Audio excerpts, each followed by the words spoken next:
It's that time again, you guys. A late night solo podcast because I haven't done one in a minute. If you don't know, these are the podcasts that I do all by my lonesome, usually at around 2 a.m. when I'm just delirious enough to be too introspective. Though if you ask my friends, they'd probably tell you that I say weird, overly thoughtful stuff just as much at 2 p.m., so that's neither here nor there. Either way, it's late, and I'm going to go through some questions that you guys have sent me, and then I'm sure somewhere in the midst of that, I'll end up going off on some sort of tangent, because that's life. So let's get into the questions, shall we? First up, someone in my podcast reviews on iTunes asked me to review some of the bars that I hit up in the PB area of San Diego. He also mentioned that he'd like to hear more male perspective about the online dating life after listening to the podcast where me and my friend Michelle did a live Bumble swiping session. And hey, I hear you, sir. Maybe I'll do a live Bumble swipe with a guy next time, and we'll compare notes. That's very doable. So thanks for the feedback, and thanks very much for listening. Now, as far as the PB bars go, the first thing we've got to remember here is that I am 31 years old. So it changes the way I go out in that particular area. I struggle to be out there past 10 because I start to feel a little bit out of place when all of the 21-year-olds come in, you know. We actually went out to Backyard a while ago, and we're having a great time, enjoying some tacos on a Tuesday and some tequila beverages. But then 10 p.m. came around, and just the swarms of younger people came in, and I kid you not, they all seemed to fully black out by 10:45. It was insanity. Like, all of a sudden, we're trying to navigate through a sea of 6'4", 22-year-olds, and, you know, it just gets overwhelming. And they're all so tall. I don't know why they're all so tall. That's just a strange anomaly that I've noticed lately. So, I mean, I'm a fan of being out in the bar scene in that area, but more during the day to kind of the early-ish night, because it's just, I think you get the best of both worlds that way. I still really like Backyard, though. Usually when I go out at this point, I'm looking for good music or good atmosphere, especially. And then I want well-made drinks and food rather than kind of a sloppy drunk situation at this point. No offense to people who are occasionally sloppy drunk, because I have most certainly been you before. But, you know, I mean, if you're going to choose which types of environments you want to be in, those aren't necessarily my favorite anymore. I am a big fan of Tower 23. It's got a really great location on the beach, and it's perfect for when you're in more of a lounge mood and you're looking for good food. The Grass Skirt was cool. It's a tiki bar that you should check out if you're kind of in a smaller group and you like really exotic cocktails. The drinks are a little bit pricey, but the bar comes alive literally every once in a while, which is pretty neat. And my drink showed up on fire. And I do also mean that literally. I think it was called the Lava and Ice. I think that's right. Something like that. I don't know how I remember that. That's weird. I've had a lot of memorable nights at Tavern. That's for sure. Firehouse is great. We end up at the Local from time to time.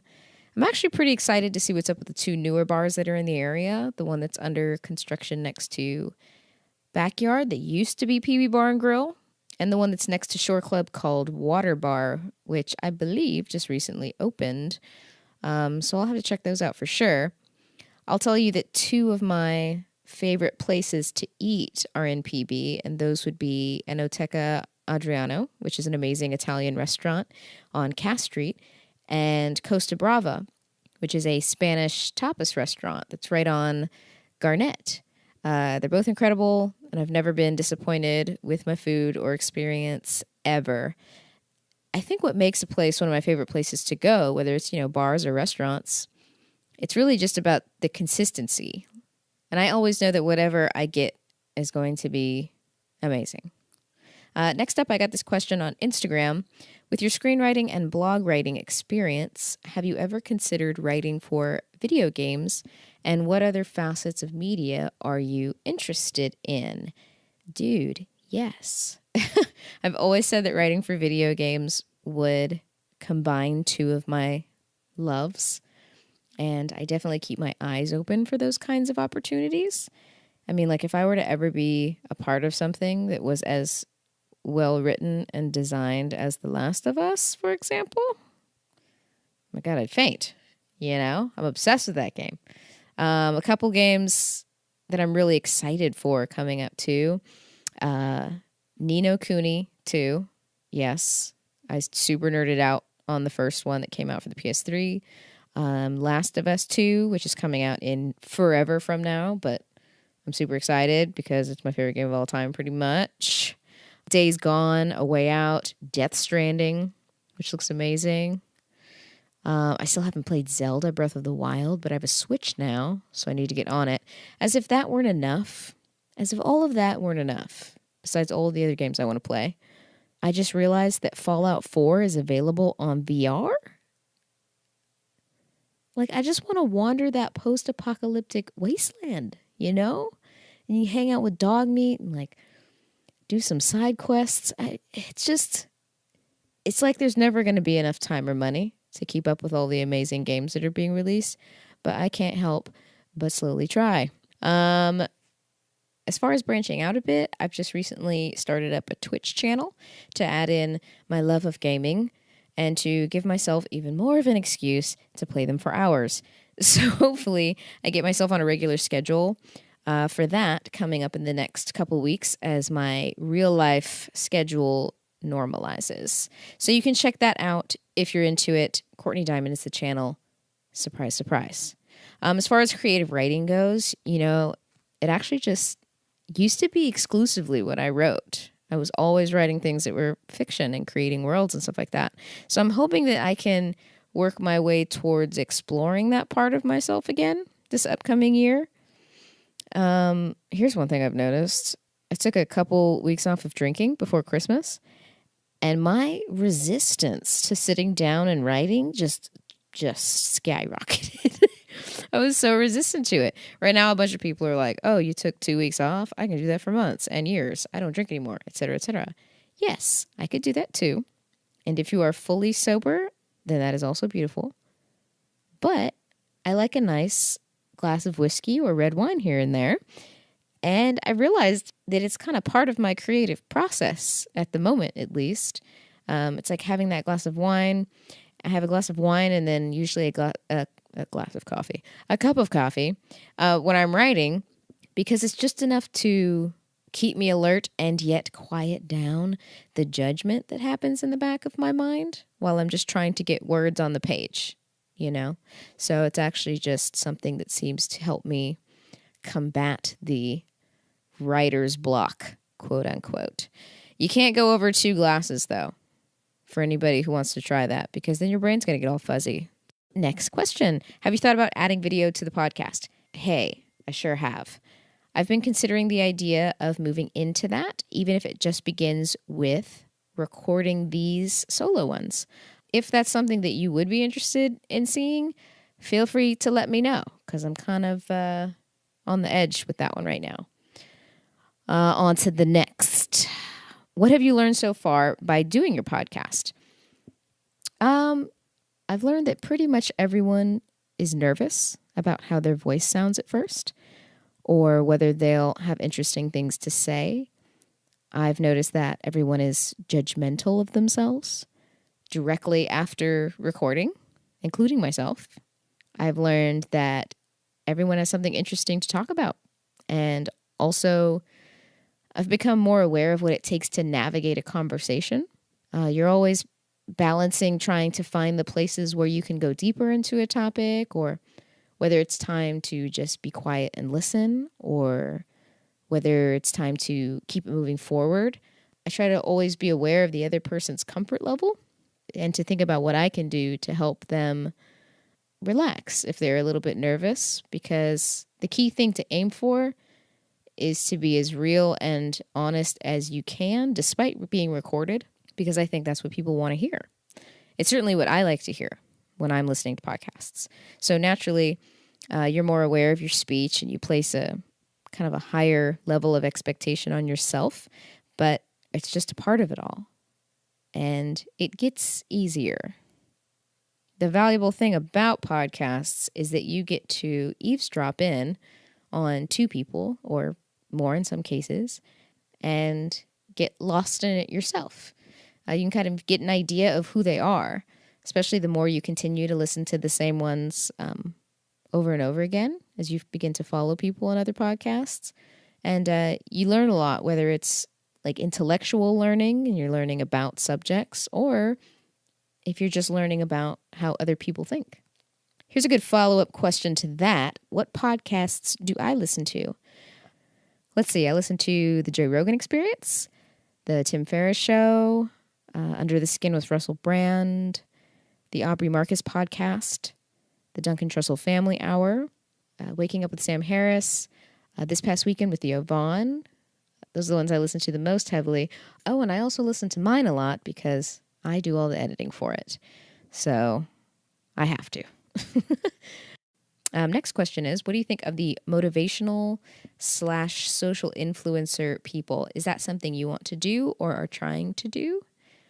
Okay, so here's the thing. No, I don't think that's really where my head's at. I think my focus is on sharing my experiences and sharing the changes and thought processes that I've tried to implement over the last several years so that, one, I can fully ingrain them in myself, and two, so that maybe someone else hears it and they can relate or look into the same things that I've looked into, because if I'm so excited about it, I really enjoy just sharing with other people what I'm into. But it's like when you think about it, the whole motivation movement is not necessarily based on unique messages, right? Like these messages and philosophies, if you will, are not new. They've been around since the early Stoics, like Marcus Aurelius, to Buddhists and Taoists and the Greeks and Socrates, etc., right? A lot of these ideas are not new, but now they have the opportunity to spread at an even larger scale because so many different people have adopted the core of those messages and are either presenting them in their rawest form or have added some modern tweaks to create updated processes for current society to make those ancient ideas for us now. And the important thing is these ideas need different storytellers, different voices, different humors, because the way one person communicated may not have resonated with you.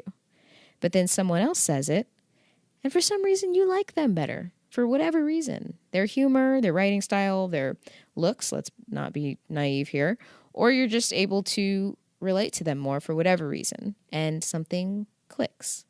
That's a voice that speaks to you. I think where it gets tricky is when people aren't being real about it, and they just want followers and are kind of just hopping on the trend. And trends kind of mess things up, huh? You know what another one is? Being spiritual. Like that idea got laid on so thick that sometimes, a lot of times, it's treated like a joke now.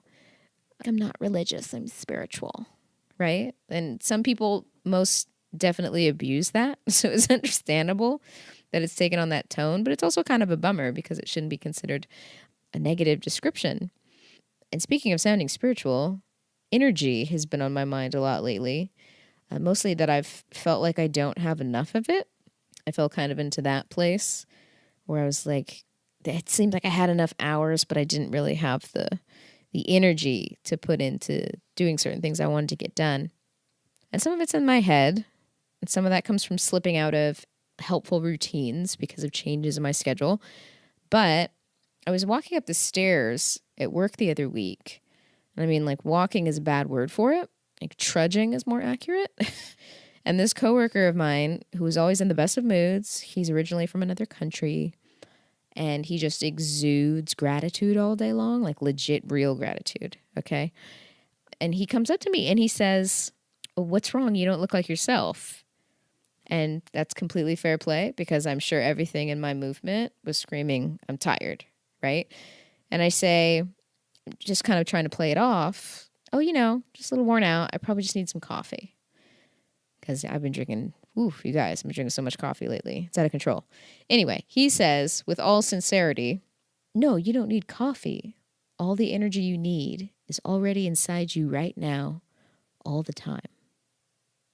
And then he asks me, have you ever been on the phone until the middle of the night with someone that you love, talking for hours, and then you realize that you're not even a little bit tired? And I laughed because we've all been there, right? When we're excited to talk to somebody and all of a sudden we've got more than enough energy to stay up all night. And you do find this like endless stream of energy, it feels like. So he was just completely right. And I really needed to hear that in that moment. We really just kind of find the energy when we're trying to tap into it.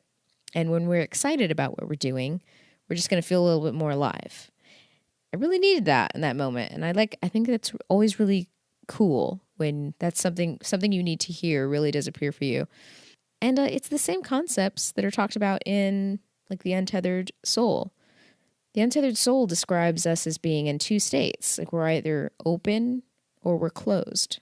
And to stay open, we simply decide that nothing is worth closing over. And that decision gives us access to a never-ending stream of energy. It's like some serious stuff, right? So anyway, it's stuff I'm reading about, but it's nice to see it when you're like autopiloting through your day when you get that message. So that was really cool. I love that. I don't even know what the question was, you guys. I just went off. See, I told you I was going to do it. I told you I was going to tangent at some point here. So anyway, that was just a cool encounter this week. That reminded me that I have more energy than I think, and you probably do too. So how about that? Somebody said, what music do I listen to? I'm all over the place. Pop, hip-hop, electronic, jazz, for sure. I'm a big fan of Seal, Daft Punk. But more specifically, how about this? I'll tell you a couple songs that I'm obsessed with right now.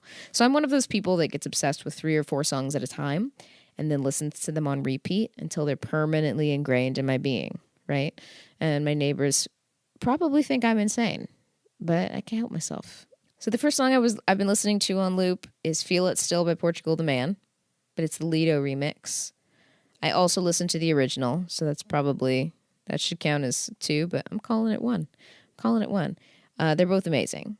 Second, I'm listening to Machine Gun Kelly's song The Breakup. It's just so, I don't know, it feels so real. And have I been through a breakup recently? Not even slightly. But damn, if that song doesn't just resonate with me for some reason. So next up, somebody said, can you suggest some stuff to watch on Netflix? Yes, I can. Black Mirror season 4 just came out, and I've already binged it. Like, oh my God. That's one of my favorite shows. It's one of my favorite shows on there. It's so amazing. Episode 4 spoke to me on so many levels. I was speechless after it was over. I loved the first episode of the season 2. Honestly, all of them have their amazing points in this new season. Some of my favorite other episodes of it are the San Junipero episode, the one where people are starting to get ratings on social media, and you have a rating that everybody can see all day long.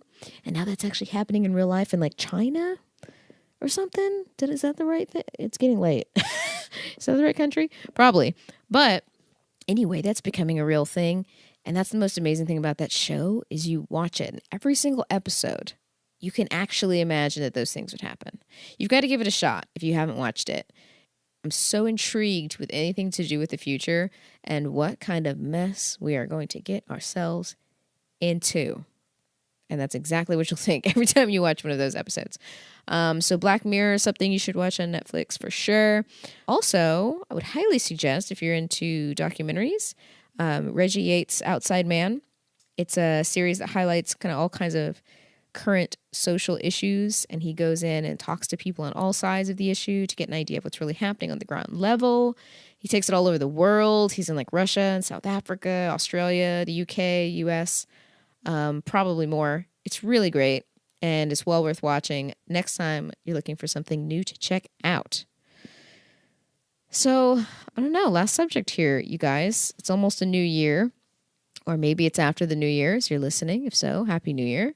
I've come to realize that I like to reflect more than I like to resolve when it comes to this time of year. I like to reflect on what I've accomplished and how I've changed, and what I like about what I did during the year and what I'd like to minimize going forward. I went back and I read what I wrote last year on this day, and really my immediate reaction was, wow, I still feel exactly the same way.